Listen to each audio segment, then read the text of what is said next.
கர்மா அது தண்டனை இல்லை, அது கணக்கு.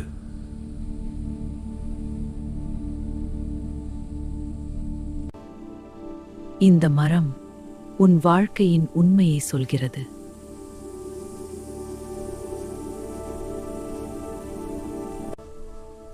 இந்த பிறவியில் நாம் என்ன செய்கிறோமோ அது நமக்கே திரும்பி வரும்.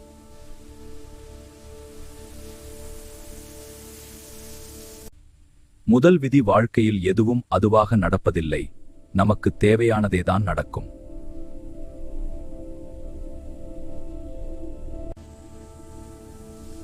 சிலவற்றை ஏற்றுக்கொண்டால் மட்டுமே மாற்றம் நிகழும்.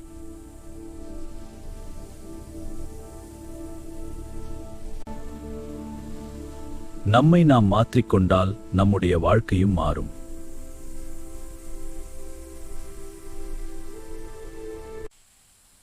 நேற்று, இன்று, நாளை அனைத்தும் ஒன்றோடு ஒன்று தொடர்புடையது.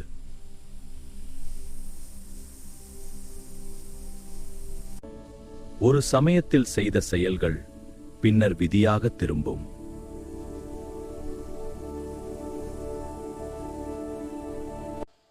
விதியை யாராலும் வெல்ல முடியாது, ஆனால் புரிந்தால் மாற்றலாம்.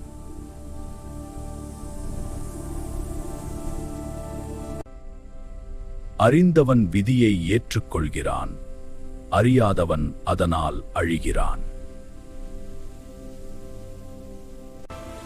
இப்போது கர்மா எப்படி திரும்புகிறது என்பதை பாருங்கள்.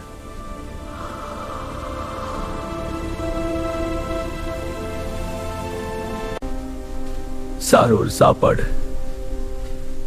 அவனுக்கு பணம் இருந்தது.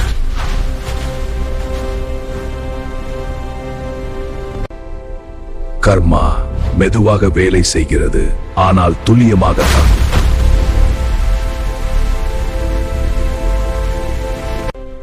ஐயா, தயவு செய்து கொஞ்சம் உதவி செய்யுங்கள். நீ மறுத்த உதவி இப்போது உன் வாழ்க்கையாகிவிட்டது. இந்தா மகனே, இதை வைத்துக்கொள். நன்றி ஐயா.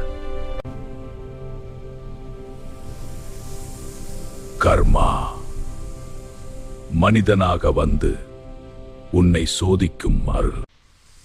நீ என்ன செய்கிறாய், அதுவே உன் விதி. இந்த உண்மையை புரிந்திருந்தால் இந்த மாயப்பட்டனை அழுத்து.